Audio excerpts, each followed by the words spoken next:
안녕하세요. 안동중앙고등학교 학생들. 오늘 24차시 드디어 온라인 수업의 마지막 강의가 되겠습니다. 자, 지금까지 우리가 했던 온라인 강의 내용은 모두 시험에 출제되는 내용이니까 다시 한번 더 복습하고 정리하는 시간 꼭 가지길 바랍니다. 자, 그리고 개학 때까지 못다 했던 과제 꼭 다 제출할 수 있도록 합시다. 자, 그러면 우리 오늘 개를 훔치는 완벽한 방법 학습활동 들어갈 건데 그 전에 다시 한번 더 이 작품 어떤 구조로 되어 있는지 다시 한번 더 보도록 하겠습니다. 자, 제재연구입니다. 자, 갈래를 한번 보면요. 갈래는 여러분들 우리 극갈래 중에서 시나리오에 들어갔었죠. 시나리오가 우리가 어디에 쓰는 거라고 했었죠? 기억나나요? 그렇죠. 영화 상연을 위한 대본을 우리가 시나리오라고 했었습니다. 희곡은 연극 상연이었고요. 시나리오는 영화 상영이죠. 자, 그래서 영화랑 연극을 비교해 보면요. 여러분들 비교적 시나리오 같은 경우는 시공간적 제약이 적고 등장인물 수의 제약이 적다라고 했었고요. 또 특히 카메라로 찍는 기법이기 때문에 씬 장면으로 구성되어 있고 그 다음에 또 여러 가지 시나리오 특수 용어들이 사용된다는 게 시나리오의 특징입니다. 자, 성격을 보면 교훈적이에요. 개를 훔치는 시간 우리 지소가 개를 훔치기 전과 개를 훔친 후에 그 달라지는 생각의 변화와 성장 그걸 통해서 어떠한 교훈을 전달하려고 하는 거죠. 가족의 소중함이라던가 그 다음에 남의 물건을 훔치고 반성하는 것의 중요성 뭐 이런 것들을 전달하는 것이죠. 자, 그 다음에 그 한 아이의 이런 개를 훔치는 이런 사건을 통해서 뭔가 이런 주제의식을 동화적으로 전달하고 있다라는 거. 자, 시간은 현대를 배경으로 하고 있고 공간은 서울을 배경으로 하고 있습니다. 제재는 개를 훔치는 일이 되겠죠. 자, 주제는 고난 속에서 깊어지는 가족에 대한 그리움과 사랑. 보면은 여기 나오는 지소도 그렇고요. 또 대포도 그렇고 뭔가 조금 그 형편이 어려운 사람들이죠. 지소는 아버지가 지금 가출을 하시고 어머니랑 승합차에서 생활을 하고 있었고 대포도 집이 없이 떠돌이 생활을 하는 노숙자였습니다. 자, 그래서 이 고난 속에 있지만 이 속에서 절망하고 좌절하는 것이 아니라 아버지에 대한 그리움을 좀 더 느끼고 그 가족의 소중함을 느끼게 되는 그런 가족에 대한 그리움과 사랑을 드러내고 있다. 자, 특징 한번 볼까요? 이 주택 문제, 집이 없어서 승합차를 타고 생활을 하죠. 그 다음에 실업 문제, 어머니가 여러 가지 일을 하다가 원래는 그 마르쉘에서 일을 했었어요. 정현이가. 자, 그런데 거기서 잘리게 되고 도시락을 만드는 일을 하게 됩니다. 그래서 이런 실업 문제 같은 경우, 그다음 가족의 해체, 지소의 아버지가 경제적 이유로 집을 나가게 되죠. 그래서 가족의 해체 같은 이런 현실의 문제를 아주 냉혹하고 잔인하게 보여주는 것이 아니라 이 지소의 어떤 사건을 통해서 동화적으로 마치 어린아이의 이야기처럼 전개를 하고 있다는 거. 그다음에 일련의 사건, 개를 훔치고 돌려주는 이런 사건을 겪으면서 아이도 성장하고 그 다음에 정현이도 이 지소에 섭섭한 게 있었지만 결국 그것을 풀고 나서 서로 화해하고 사랑하게 되는 그런 어른도 성장하는 과정을 그려내고 있습니다. 자, 제재 구조 다시 한 번 더 줄거리를 확인해 봅시다. 자, 우리 시나리오, 희곡, 극갈래 같은 경우에는 마찬가지 소설과 마찬가지로 5단 구성으로 이루어지는데 조금 이름이 달라요. 발단, 전개, 절정, 위기 부분이 없죠. 그 다음 바로 하강, 대단원 이렇게 이루어집니다. 그래서 조금 소설보다 이 전개가 빠르다라고 생각을 하면 되겠습니다. 자, 발단 부분 마찬가지 인물, 사건, 배경이 드러나는 부분이죠. 자, 그래서 어느 날 갑자기 사라진 아빠를 기다리며 엄마와 동생 지석과 함께 승합차에서 사는 지소는 다음 달 있을 생일 파티를 집에서 하고 싶다고 학교에서 얘기해버리죠. 집이 없는데도 불구하고. 그래서 집을 구해야겠다라고 생각을 했고 그 집을 구하려면은 500만 원이 필요하다라는 부동산 전단지를 보게 돼요. 사실은 그거는 잘못된 거죠. 평당 500이었지. 그래서 집을 구하려고 500만 원을 구해야 되는데 걔를 찾아주면은 500만 원을 준다는 전단지를 보고 걔를 찾아야겠다. 근데 걔가 지금 돌려줬다는 소식을 듣게 되죠. 그래서 내가 걔를 훔쳐서 다시 그걸 돌려주면 500만 원을 갖겠지라는 순진한 생각을 하게 됩니다. 자, 그래서 500만 원이면 집을 살 수 있다고 오해한 지소는 부잣집 개를 훔친 후 살해금을 받을 계획을 세우게 됩니다. 그 개는 바로 고급 레스토랑에 있는 마르쉘에 있는 노부인에게 원리를 훔치게 되는 거죠. 자, 지소는 원리가 노부인과 불화를 겪다가 가출한 아들이 죽으면서 남긴 개라는 사실을 알게 됩니다. 누구였죠? 이름. 여러분들 댓글에 남겨주세요. 아들 이름이 무엇이었죠? 자, 그래서 또한 지소는 우연히 아빠가 남긴 글을 발견합니다. 엄마의 그 구두 상자 위에 붙어있는 편지를 보게 되죠. 그래서 엄마가 승합차에서 사는 것은 누구 때문이다. 아빠가 일주일 뒤만 기다려달라는 그 말을 믿고 돌아올 것을 믿고 기다리는 마음에서 그런 것임을 깨닫게 되죠. 이때 동안은 엄마가 왜 계속 좀만 참으라 하는지 이해를 할 수 없었는데 이 편지글을 통해서 아버지의 사랑과 엄마의 그 아버지에 대한 마음을 느끼게 됩니다. 그래서 가족의 소중함을 깨닫게 되는 거죠. 자, 지소는 자신이 아빠를 기다리는 것처럼 맞죠? 소중한 가족, 노부인도 소중한 가족인 원리를 기다리고 있음을 알게 됩니다. 그래서 원리를 노부인에게 돌려주며 자신의 잘못을 고백하게 된다. 자, 그래서 마지막 마무리는 어떻게 되죠? 지소가 노부인에게 자신의 잘못을 용서를 구하죠. 그리고 자기가 한 짓을 솔직하게 털어놓습니다. 자, 그리고 노부인도 마찬가지 이 지소를 용서하게 해주죠. 그래서 원리의 상처를 맡기고 엄마한테 생일 축하 도시락을 받고 행복하게 마무리가 됩니다. 자, 그러면 교과서 99쪽 우리 학습활동 가보도록 하겠습니다. 자, 개를 훔치는 완벽한 방법을 감상하고 지소가 계획한 작전이 어떻게 전개되었는지 달성 여부를 표시하며 정리해보자. 자, 총 5가지 단계가 있었어요. 첫 번째는 개를 훔친다. 두 번째는 전단, 개를 찾는다는 전단지를 발견한다. 세 번째는 개를 데려다준다. 네 번째는 돈을 받는다. 마지막 행복하게 끝. 여기서 행복하게 끝은 처음에는 집을 산다가 목적이 되겠죠. 자, 그럼 첫 번째 단계, 개를 훔치는 거 했어요? 못했어요? 했죠. 체랑관계 레스토랑 마르쉘의 개 원리를 훔치기로 하고 사료로 원리를 유인하죠. 자, 그런데 성공하는가 싶었는데 수영이 원리를 데리고 가서 계획이 잠깐 실패할 뻔하지만 그 트렁크에 실린 원리를 훔쳐서 달아나는데 성공하게 됩니다. 자, 두 번째, 전단을 발견한다. 성공했나요? 처음에는 발견하지 못했어요. 왜? 노부인이 원리가 스스로 집을 나갔다고 생각해서 걔를 찾지 않겠다고 생각을 했죠. 근데 지소가 직접 노부인을 찾아가서 나 걔 봤다. 찾을 수 있다. 걔는 집을 나간 게 아니라 길을 잃은 것이다 라고 얘기를 하죠. 그래서 노부인이 전단을 붙이게 됩니다. 달성하게 되죠. 그래서 노부인에게 찾아가 원리가 길을 잃은 것 같다고 하면서 걔를 찾아주면 500만 원을 살해하겠다는 전단을 붙여야 된다고 지소가 먼저 얘기를 해요. 왜? 자신의 목적을 이루기 위해서. 자, 그래서 지소의 제안을 뭔가 떨떠름하면서 받아들이게 되죠. 그래서 전단을 붙이고 지소는 대포에게 자신의 계획이 들통날까봐 동네에 붙은 전단을 모두 수거하게 됩니다. 대포가 전단을 보게 된 거야. 그런데 야, 저기 찾는다는 게 네가 가지고 있는 게랑 똑같은데? 라고 의심을 하게 되죠. 대포는 사실 다 알고 있었음에도 지소가 스스로 자신의 잘못을 반성할 때까지 기다려준 어른다운 행동을 보여준 거라고 볼 수 있겠습니다. 자, 다음. 자, 개를 데려다 준다. 개를 데려다 줬죠. 그렇지. 자, 노부인의 아들이 세상을 떠났을 때 남긴 개가 원리라는 이야기를 듣게 되죠. 그래서 이 개, 원리는 곧 아들이 되는 거예요. 그래서 이 노부인에게 원리가 얼마나 소중한 존재인지, 가족 같은 존재고 사랑하는 존재인지 알게 되죠. 그래서 원리가 노부인이 보고 싶어서 혼자 돌아온 것처럼 마르쉘에 데려다 줍니다. 그리고 자신의 잘못을 반성하고 용서를 구하게 되죠. 자, 다음 단계. 돈을 받는다. 돈을 받았어요? 아니죠. 처음엔 받으려고 했으나 사실 돈을 받는다는 건 잘못된 생각이란 걸 깨닫게 되죠.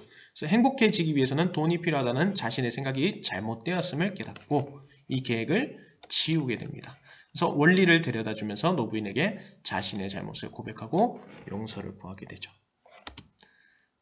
달성하지 않습니다. 자, 행복하게 끝. 그렇죠. 행복하게 끝이 났죠. 사례금 500만 원을 받고 집을 산다는 계획은 이루지 못했죠. 근데 그것보다 소중한 것 무엇? 가족의 소중함과 사랑을 확인하면서 행복한 결말을 맺게 됩니다. 자, 다음 장 넘겨보도록 하겠습니다. 자, 여기 별표 치고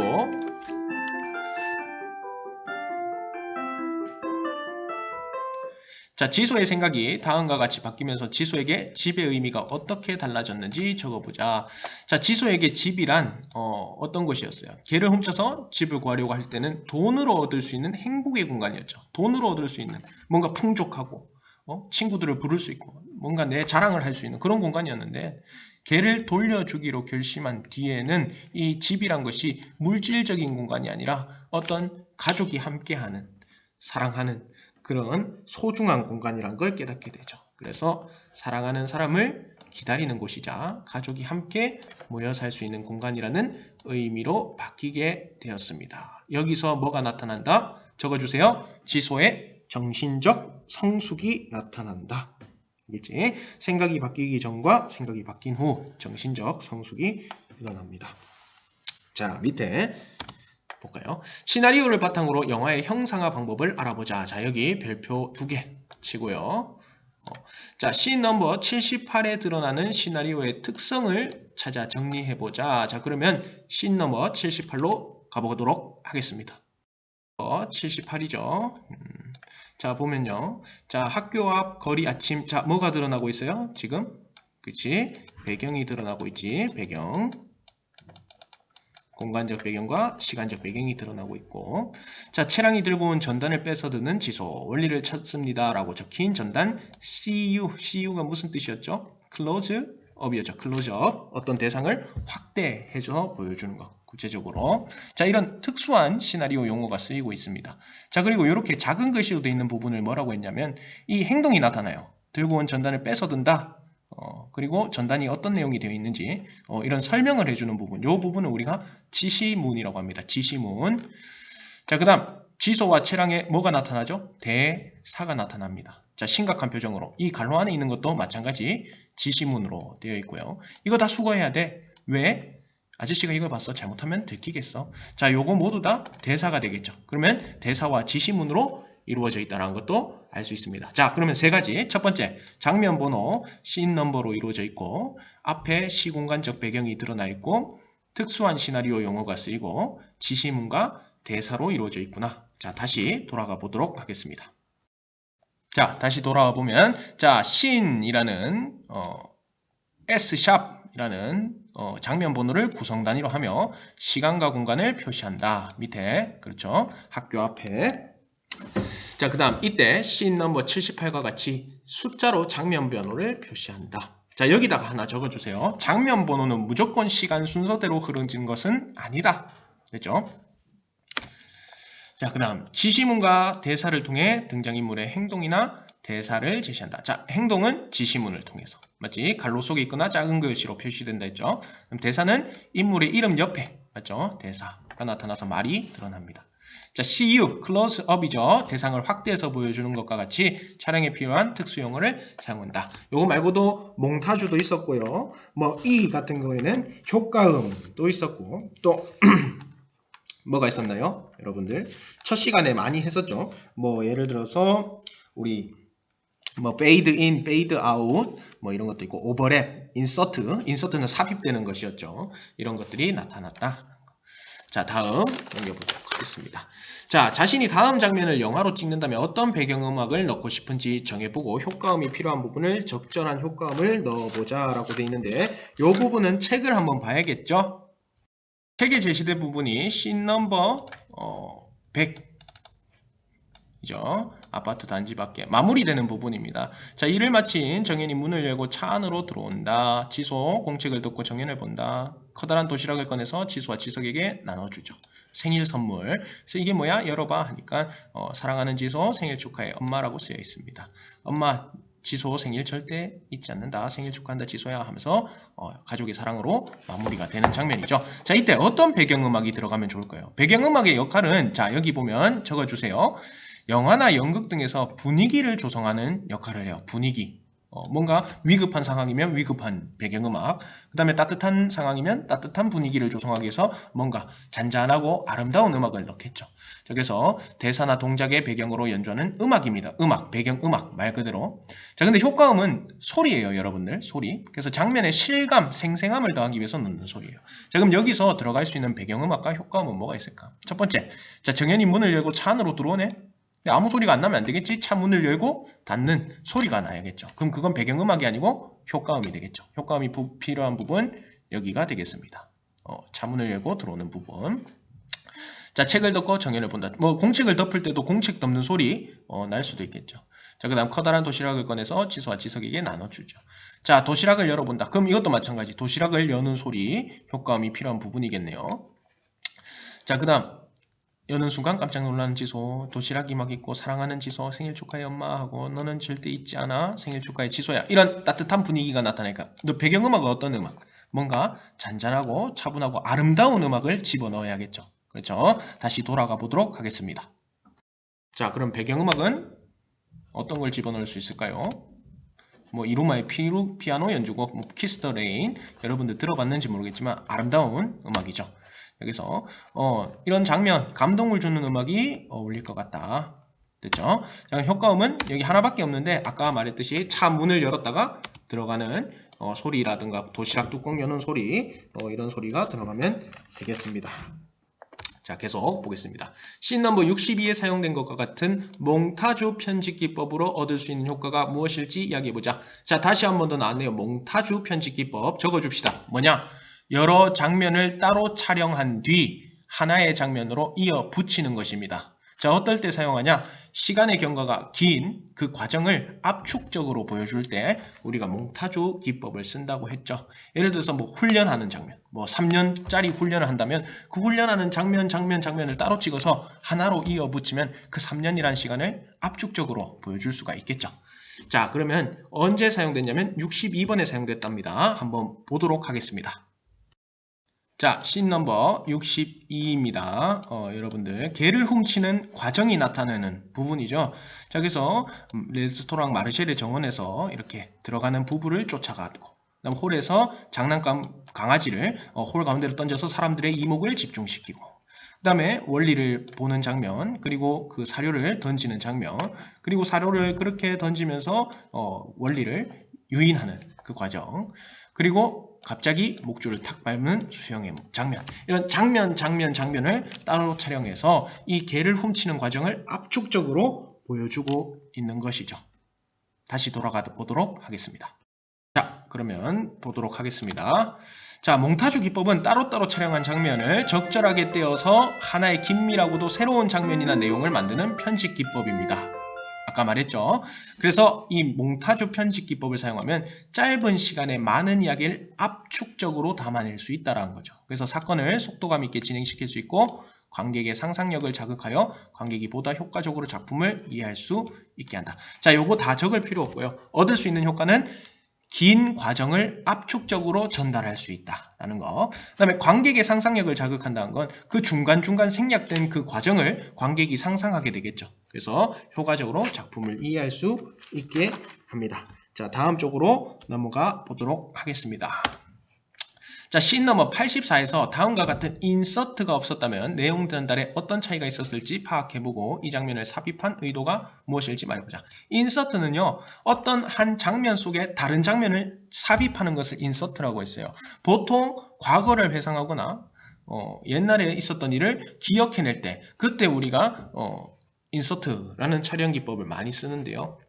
자, 그러면 어떤 의도가 있었고 그 다음에 내용 전달에 어떤 효과를 주는지 먼저 어떤 장면인지 먼저 보도록 하겠습니다.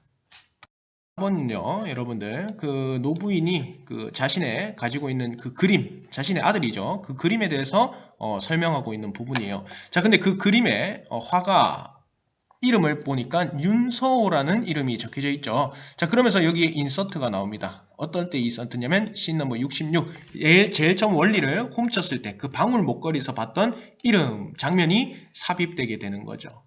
자, 그러면은 이 삽입되면서 어떤 효과가 있을까? 과거를 회상해서. 자, 이미 66에서 84까지 엄청난 장면이 지나갔죠. 맞지? 관객들이 윤소호라는 이름이 가물가물해질 수도 있단 말이야. 그 윤소호라는 이름을 다시 한 번 더 장면을 끌고 와서 관객들이 이 화가랑 원리랑 연관돼 있구나 라는 것을 인식하게 해준다라는 거죠. 그래서 이 삽입돼서 좀 더 관객들이 내용을 이해하기 쉽게 돕고 있다라는 거 보도록 하면, 자, 인서트 장면은 장면의 특정 동작이나 상황을 강조하기 위해 삽입된 장면을 말해요. 그래서 과거 해상이라나 옛날 생각을 할 때 주로 사용된다 했는데, 만약에 씬 넘버 84에 인서트 장면이 없었다면 앞에 66 나왔던 장면을 기억하지 못하는 관객들은 윤서라는 이름이 어떤 의미를 가지는지 파악하는데 오랜 시간이 걸렸겠죠, 당연히. 그래서 이런 인서트 장면을 삽입해서 윤서가 이걸 적어주세요. 원리와 관련 있는 인물임을 깨닫게 하고 이후 노부인의 이야기에 더 주목할 수 있도록 합니다. 아, 윤서가 그냥 지나가는 이름이 아니라 중요한 이름이구나 라는 것을 깨닫게 해준다는 거죠. 자, 마지막 활동 가보도록 하겠습니다. 자, 보기는 씬 넘버 76의 일부를 소설로 바꿔 쓴 것이다. 두 글을 비교해보고 제시된 항목에 따라 두 글의 갈래상 차이점을 비교해보자. 시나리오와 소설을 비교하네요. 둘은 정말 비슷해요. 왜? 첫 번째, 적어주세요. 공통점. 실제를 바탕으로 한 허구적인 이야기라는 것은 공통점이에요. 둘 다 어떤 이야기를 만들어낸다는 건 공통점이죠. 현실을 반영한. 그런데 중요한 건 전달 방식에 조금 차이가 있다는 거죠. 소설 같은 경우는 이야기이긴 하지만 그 이야기를 전달해주는 누가 있다 그랬어요. 서술자가 있다 그랬죠. 근데 시나리오나 희곡 같은 경우는 이야기를 전달해주는 서술자가 없고 오직 인물의 대사와 행동만 제시되죠. 그래서 주로 등장인물의 대사와 행동을 통해 사건이 전개됩니다. 자, 그럼 소설은 이야기를 전달해주는 서술자가 있다 그랬죠. 그래서 서술자의 개입, 시나리오는 서술자의 개입이 없죠. 소설은 서술자의 개입이 있을 겁니다. 자, 구체적으로 교과서를 보고 마지막 정리하도록 하겠습니다. 자, 두 글의 갈래상 차이점을 보면요. 이 소설로 바꾼 부분이에요. 그 처음에 노부인한테 찾아가서 내가 지소를 발견했다라고 하는 부분, 여러분은 씬 넘버 75랑 같이 비교해서 보도록 합시다. 자, 지소는 긴장되는 마음으로 노부인의 앞에 섰다. 잠시 후 노부인이 말했다. 자, 이렇게 이야기를 전달해주는 요 부분이 바로 서술자가 얘기해주는 부분이죠. 자, 원리를 어디서 봤니? 이거는 대사, 똑같이 시나리오도 있습니다. 생각지 못한 질문에 지소는 당황했지만, 자, 여기 보면 당황했다라는 지소의 구체적인 심리를 이야기해주고 있죠. 어떻게든 빨리 둘러대야 했다. 지소의 생각까지 말해주고 있습니다. 아, 학교 앞에서 봤어요? 원리가 맞아? 라고 초조하게 서 있던 수영이 지소를 노려보며 물었다. 자, 여기도 초조하게 서 있던 수영이다 라는 거 구체적으로 이야기해주고 있죠. 네, 확실해요. 귀는 이렇게 생기고 아무튼 걔를 잃어버리신 게 맞죠? 자, 지소는 열심히 원리 흉내를 내어가며 대답했다. 자, 여기 인물의 행동까지 설명해주고 있죠. 이야기해주고 있습니다.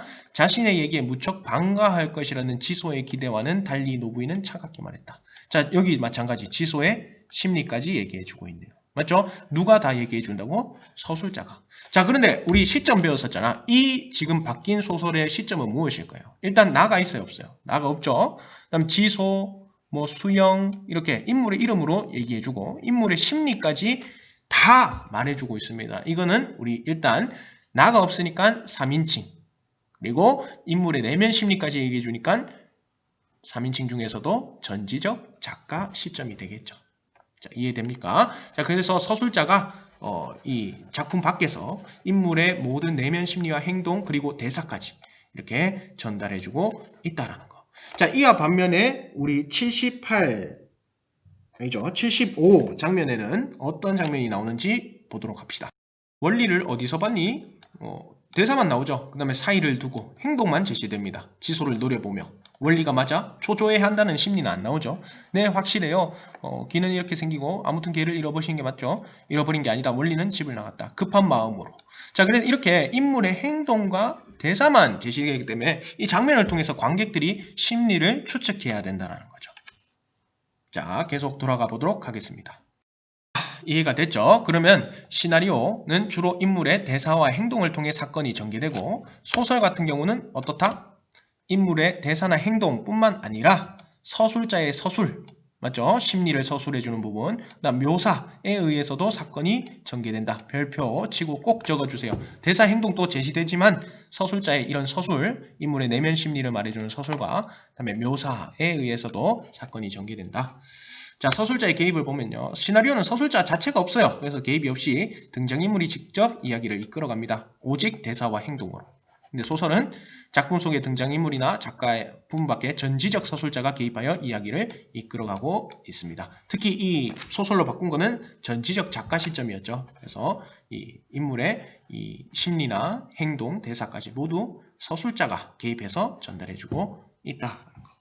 자, 자, 그러면 우리 오늘 여기까지 하고요. 선생님이랑 했던 내용 학습활동 풀어오는 게 숙제였지만 마지막으로 이거 보면서 정리하고 다시 한번 더 부족한 내용을 보충할 수 있도록 합시다. 자, 그리고 오늘 과제 활동지 있으니까 그거 마지막 과제로 제출할 수 있도록 합시다. 자, 오늘은 여기까지입니다.